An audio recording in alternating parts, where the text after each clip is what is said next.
Que maravilha. Seu Antônio e a Dona Maria me digam no chat aí qual é a cidade aí em Portugal. Não vou perguntar para o Rui para vocês movimentarem o nosso chat aí. Tá aqui o giro de notícias, ó, Rui. Vamos lendo as manchetes aí, na medida do possível, dando uma faiscada, dá uma breve observação aí sobre as notícias do dia, né? A capa aqui, eu estou trazendo da 247, né? A capa é o nosso ministro aqui, o Paulo Pimenta. Eu falo nosso porque ele é aqui do Sul, inclusive, né? Gaúcho. Pimenta minimiza atritos entre Lira e Padilha e diz que o governo vai encontrar um ponto de equilíbrio. E aí a primeira notícia é justamente essa, né? O Padilha dizendo: não vou descer a este nível, diz Padilha sobre os ataques de Arthur Lira. O Arthur Lira, para contextualizar, né? E aí tem outra notícia aqui, ó. PT manifesta apoio a Alexandre Padilha. Solidariedade irrestrita, né?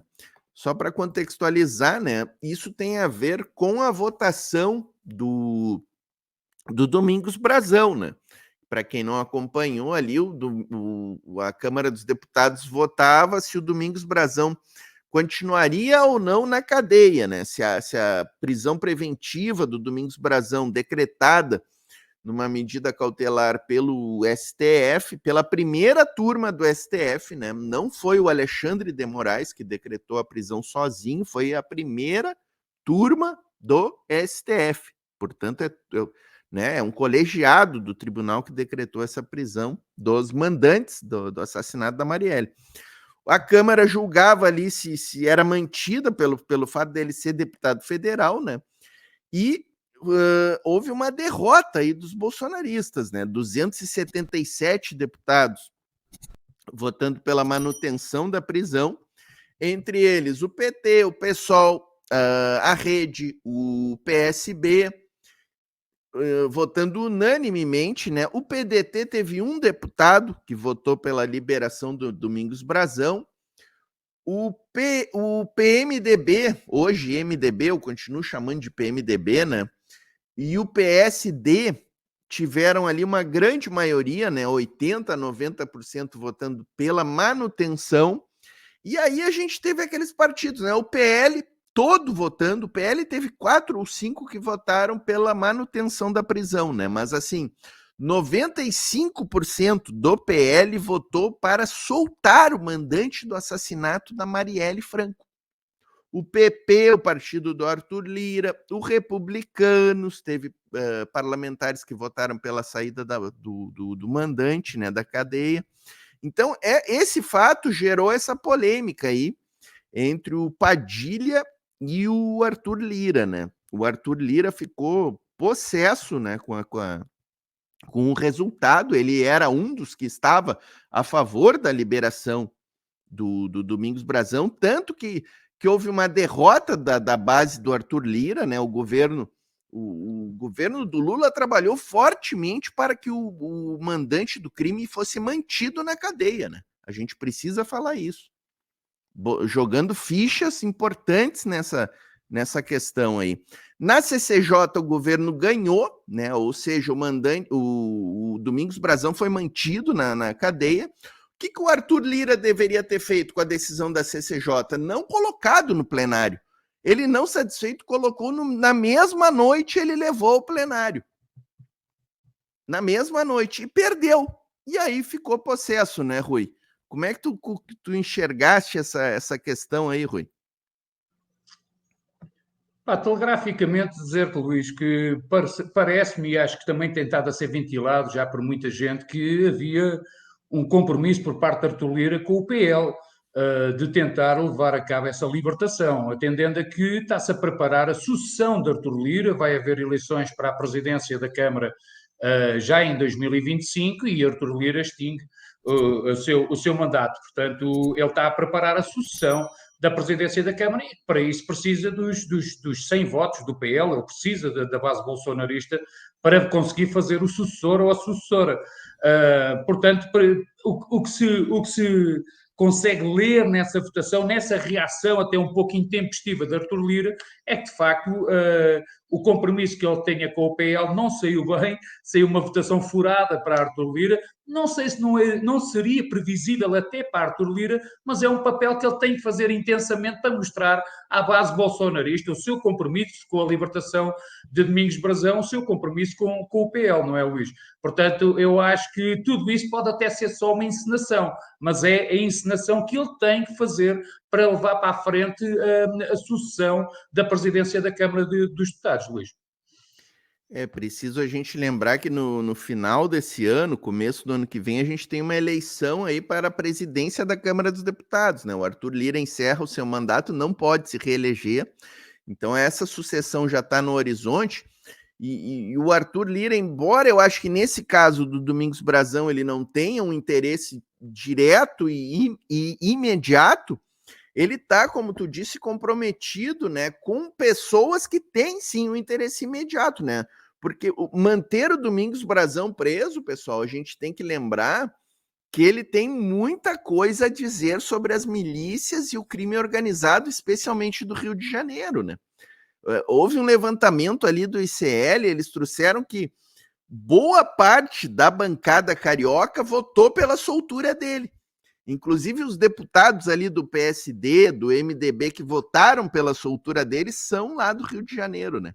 Então, para a gente ver, e pode vir muita coisa pela frente aí, né, Rui, nessa questão do Domingos Brazão. Mas a gente volta a esse tema, porque o Arthur Lira está na pauta, na sequência. Então nós vamos ter aí mais tempo para falar do Arthur Lira e essa questão do Domingos Brazão deve estar aí nessa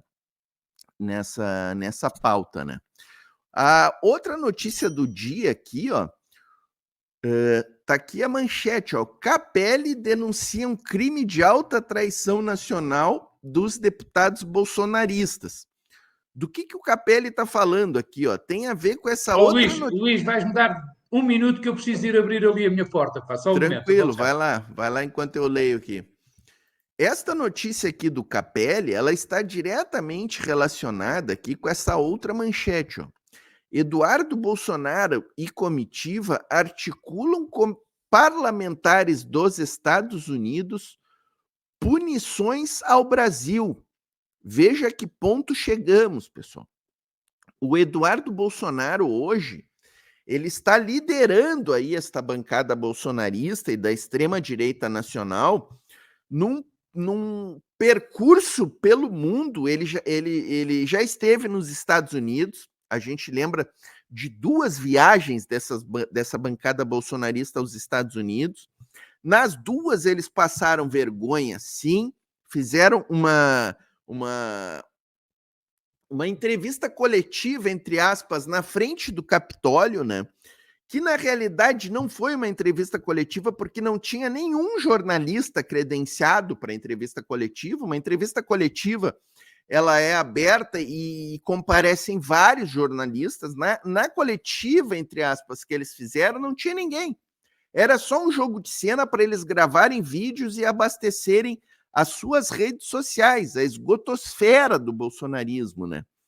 Então, assim, agora nesta semana, o Eduardo Bolsonaro e uma comitiva, Gustavo Gayer e outros deputados bolsonaristas estiveram na Europa, na Bélgica, para se reunir com deputados do Parlamento Europeu, mas não é assim qualquer deputado, é esta turma da extrema-direita europeia.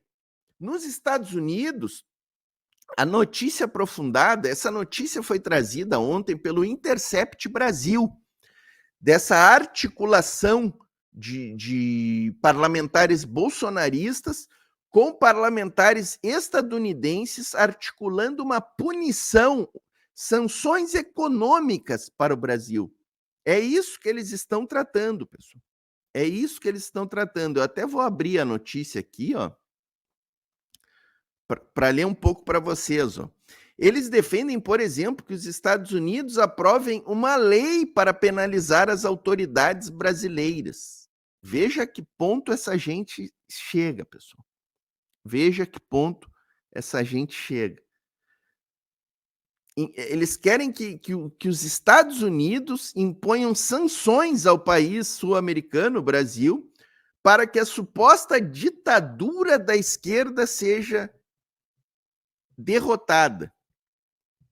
Inicialmente, os convidados para participar em uma audiência na Comissão Tom Lantos de Direitos Humanos da Câmara de Representantes, os parlamentares tiveram que mudar os planos quando o democrata James McGovern, um dos 2 presidentes da comissão, vetou o evento.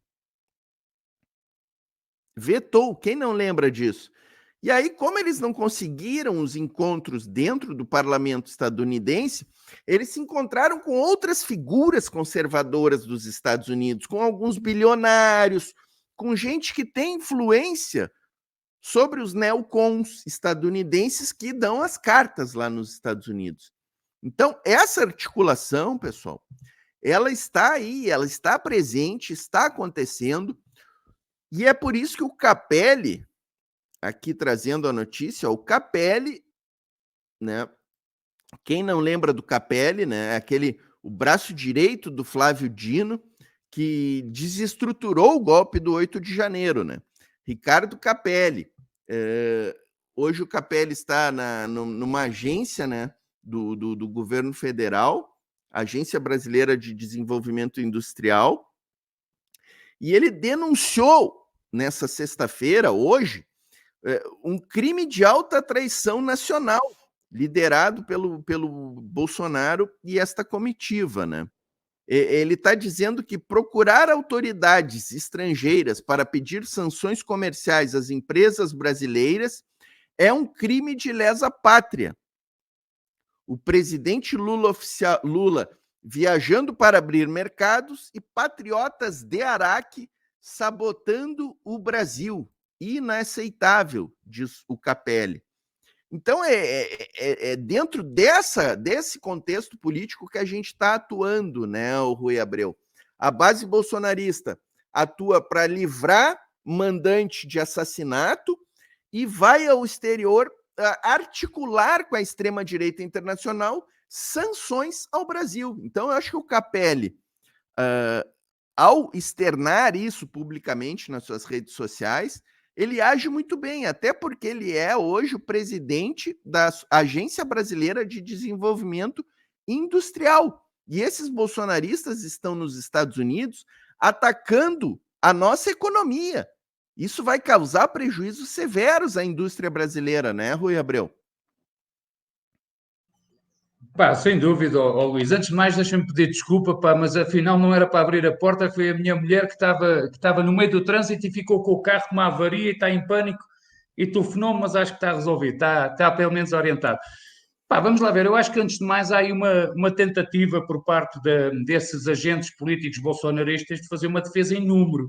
Faz-me lembrar um pouco algumas estratégias de sobrevivência que algumas espécies usam.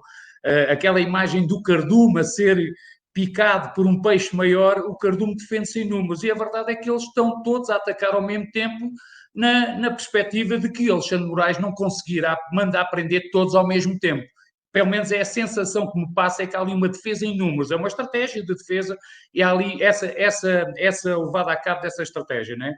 Agora, mais do que isso, há uma articulação internacional e só não vê, e só os mais incautos e as pessoas mais distraídas é que não veem que há uma organização internacional neofascista em andamento, extremamente articulada e que está a puxar todos os pontos de todos os lados do globo ao mesmo tempo para fazer pressão localmente dentro dos contextos nacionais.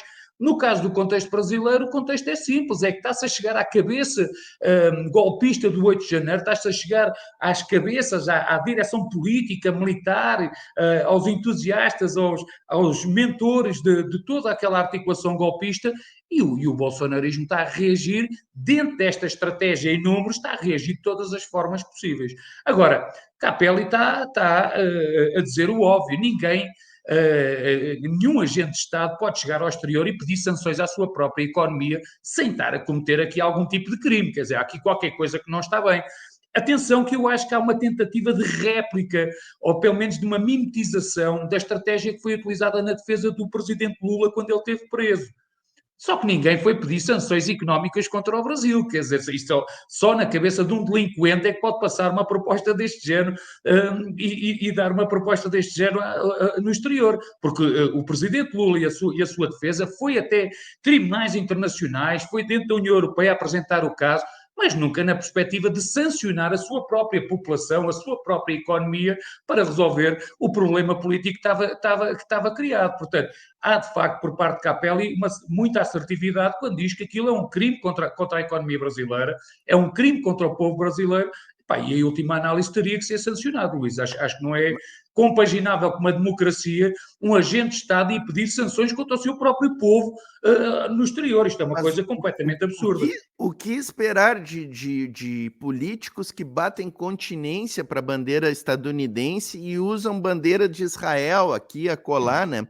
E entregam patrimônios nacionais como a Eletrobras, a Petrobras, né? Que foi o que fizeram Bolsonaro, o Paulo Guedes, e é o que faz Milei agora. O Milei acabou de cantar o hino dos Estados Unidos em Ushuaia com a comandante das forças do Comando Sul estadunidense, né? Aqui para a América Latina. Então é dessa gente que nós estamos lidando, né, pessoal? O seu Antônio Abreu aqui, a Dona Maria, ó, estão movimentando o chat. A Dona Maria pede likes e eu vou ressoar aqui ela. E o seu Antônio Abreu está dizendo aqui, ó, moramos na cidade de Peniche, cidade do litoral de Portugal, a 95 quilômetros de Lisboa. Lugar lindo e maravilhoso. Já assisti alguns vídeos de Peniche, que lugar bonito. Quero estar lá um dia, quero estar nessa terra maravilhosa um dia. Culinária de Paranaguá está aqui conosco também. Isabel Gomes também está conosco aqui, ó. Tá dizendo, a Isabel Gomes está dizendo que é direita com muita honra. Olha aqui, ó. Tá dizendo que una-se a Globo Lixo, tá colocando algumas questões aqui. É direita. Epá, se é direita com muita honra, perdoa-me, Luís, está-te a interromper, mas se é direita com muita honra, não deve ser uma bolsonarista com certeza, porque não há honra nenhuma em ir ao estrangeiro e ir ao exterior pedir sanções contra o próprio povo brasileiro. Isso é tudo menos honrado. Exatamente, né? Gilda Neves aqui, governador Valadares, o Gil Carvalho está aqui botando orgulho de ter feito L e orgulho do Lula, estadista mundial. Enfim, vamos chegando, deixando a curtida, tá, pessoal? E digam no chat aqui de que cidade estão falando. Vamos seguir com o nosso giro de notícias aqui, ó. Vamos ver qual a próxima notícia. Opa, apertei o botão errado aqui. Aqui. Então tem essa do Capelli, tem os bolsonaristas tramando sanções para o Brasil no exterior, né? O Lira indignado com Padilha.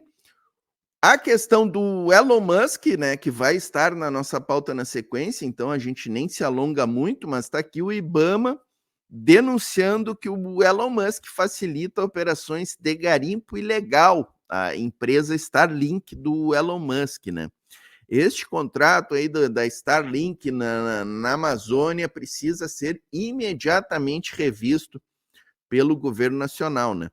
Também ainda na questão do Elon Musk, ó, o presidente Lula abriu hoje ou essa semana, não sei, uma conta no Blue Sky, a plataforma que irá confrontar o X no Brasil.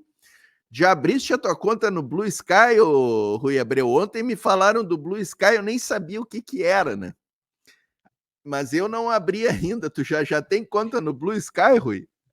Epá, não, eu desativei as minhas redes já há uns anos e não voltei a ativar, mas estou a ver que na emergência política vou necessitar novamente de ativar e se calhar será a Blue Sky a minha preferência, embora eu já tenha tornado pública a minha opinião sobre isso. Eu acho que não há solução nesse quadro de domínio das Big Techs, são empresas demasiado grandes, demasiado ausentes de escrutínio, de controle público, de monitoramento público para nós aceitarmos essa realidade de uma forma democrática, justa. Será necessário avançar para redes públicas, plataformas públicas, talvez primeiro nas comunidades académicas, mas que mais tarde se venham a espalhar pela sociedade brasileira. O Brasil tem tamanho, tem know-how, tem economia para isso, assim como o Bloco Europeu não se entende, só em processo de muita subducção política, de muita submersão política debaixo do imperialismo norte-americano é que se entende que não se construam redes e plataformas próprias. Não, a gente já teve esta discussão quando foi a criação da televisão em relação à televisão pública ou não, em relação às rádios públicas ou não, e a esquerda sempre teve uma perspectiva muito clara em relação a isso, sempre defendemos modelos públicos de comunicação, com escrutínio público, com regras claras, neste caso quanto à venda de dados, contra a não inserção de publicidade, e o terceiro facto, para mim, que deveria ser essencial nas redes e plataformas, a preservação da verdade científica, não colocando a verdade política em discussão, mas da verdade científica com certeza, porque foi muito nociva toda a desinformação que foi propagada nas redes ao longo do Covid-19. Nós vimos a desgraça sanitária que isso foi, a catástrofe que isso criou e as tragédias que trouxeram para muitos milhares de famílias brasileiras, Luís. Isso aí, podemos aprofundar ali quando a gente for falar do Elon Musk na sequência aí, né? E o Lula aqui já fez a primeira postagem no Blue Sky, ó. Sexta-feira de muito trabalho, foi a postagem dele. Grande Lula, né? É um tapa na cara atrás do outro, né? Nessa extrema-direita. Grande Lula. E aí aqui, ó, a outra pauta.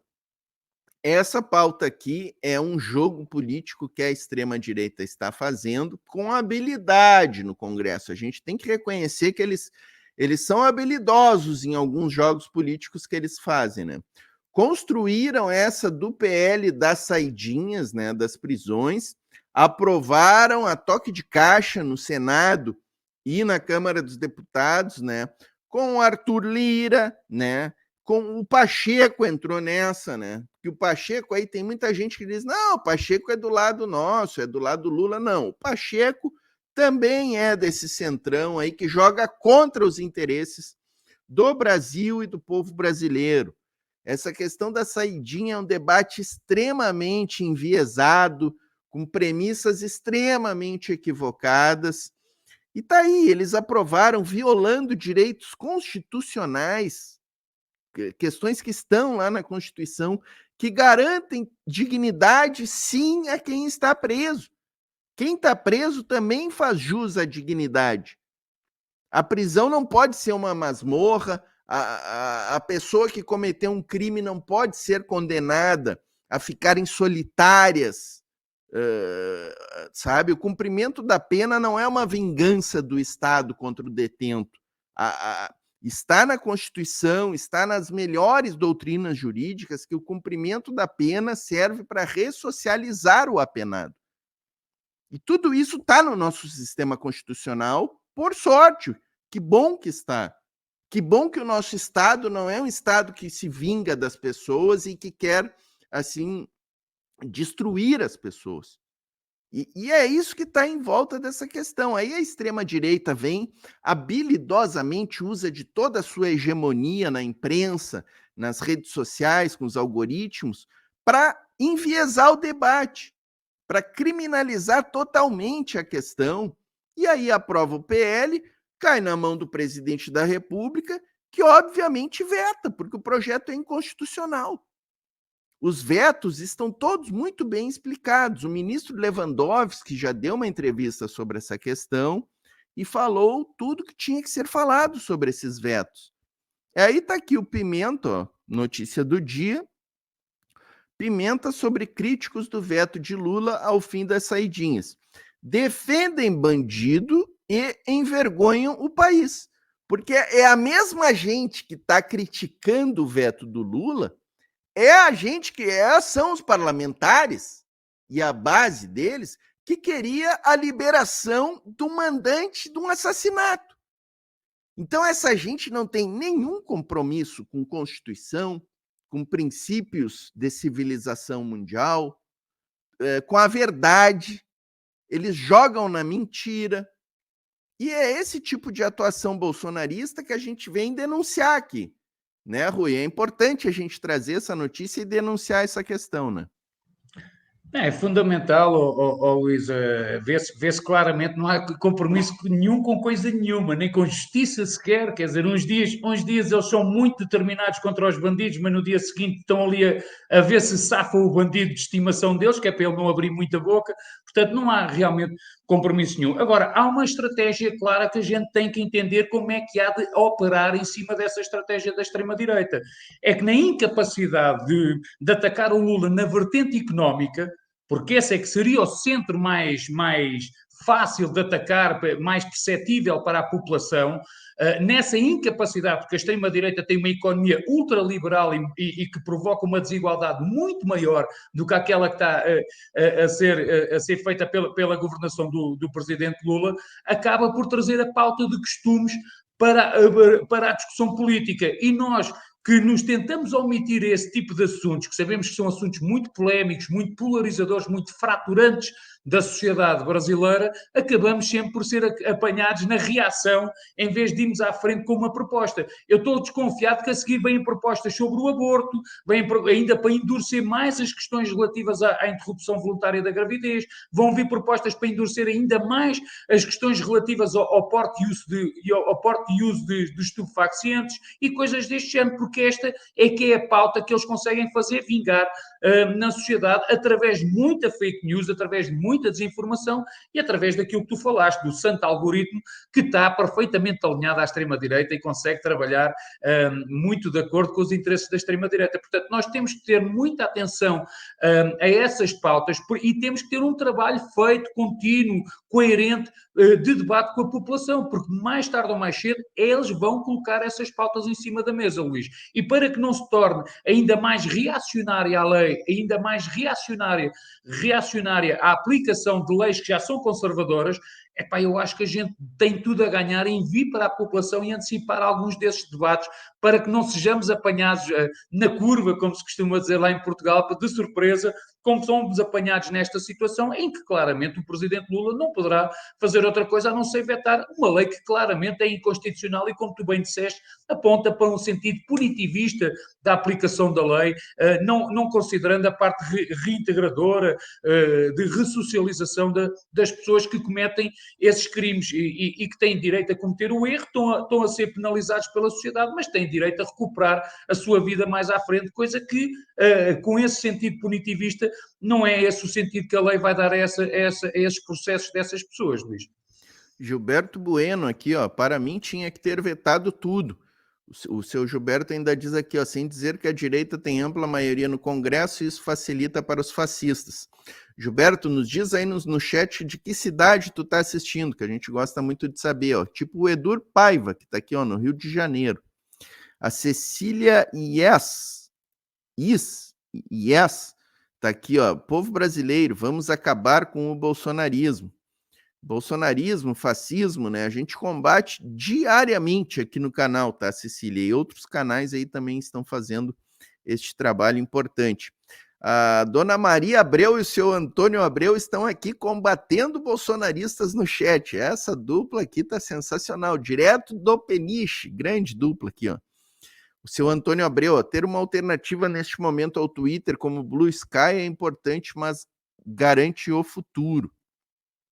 Sebastião Pereira está aqui conosco também. Quem mais chega aqui, ó? O meu camarada Luciano aqui, ó, que inclusive tem o nome escrito em russo, né? Tá em Itapajé, interior do Ceará. Obrigado pela presença aí, Luciano. Sentimos tua falta ontem com Rogério Anitabliano, Geopolítica em Pauta, hein? Não te vi no chat, tá, ô, Luciano? Enfim, tem muita gente aqui, vamos chegando, deixando os comentários. Então tem Ceará, Rio de Janeiro, São Paulo, tem gente de todo o Brasil e de Portugal aqui. Quero saber se tem mais gente no estrangeiro aí conosco, né? Vamos fechar o giro de notícias então, ó. Tem duas notícias aqui, ó. A última aqui é essa da Eletrobras, propondo cortar salário de servidores, hein? Com diretores ganhando milhões, né? Eletrobras privatizada, né? Entregue à iniciativa privada pelo senhor Paulo Guedes e pelo inelegível naquele desgoverno que só deixou herança podre para nós, só deixou herança podre para o Brasil. Não é para o governo Lula, é para o Brasil e para os brasileiros. Refinarias da Petrobras foram entregues para os interesses estrangeiros. A Eletrobras foi entregue para os interesses estrangeiros, está hoje controlada pelo senhor João Paulo Lemann e outros grupos de investimento como a BlackRock, uma das maiores fundos de investimento do mundo, que manda no mundo. Tudo que tem de ruim no mundo, na face da terra, guerra da Ucrânia, massacre na Palestina, massacres na África, tudo tem essa BlackRock por trás, tudo, inclusive a privatização da Eletrobras. Está aqui, ó. Para que foi feita a privatização da Eletrobras? Para massacrar servidores, para cortar salário de servidores e para fazer apagões, como tem em São Paulo, como tem aqui no Rio Grande do Sul, apagões de energia elétrica. Então vamos abrir o olho, pessoal. Vamos abrir o olho, povo brasileiro. A privatização sempre vai ser contra os nossos interesses como povo. A conta de luz fica mais cara, o serviço fica pior. Então, abram o olho, por favor. E para fechar, Rui, o giro, já vamos emendar na nossa primeira pauta aqui, ó. Nós estamos com 30 minutos de programa e vamos para a primeira pauta, hein, Rui? Tá começando bem o programa, né? Mas tá aqui, ó, o 247 mudou a capa, botou o Moraes e o Musk em destaque aqui, porque o Cacai deve ter dado uma entrevista ali no 247, né? E o Cacai está dizendo aqui, ó, ministro Alexandre, mande o Musk para o espaço ou para a cadeia. Movimentos do bilionário se alinham com discursos golpistas da extrema-direita e alimentam ataques ao judiciário, escreve o Cacai.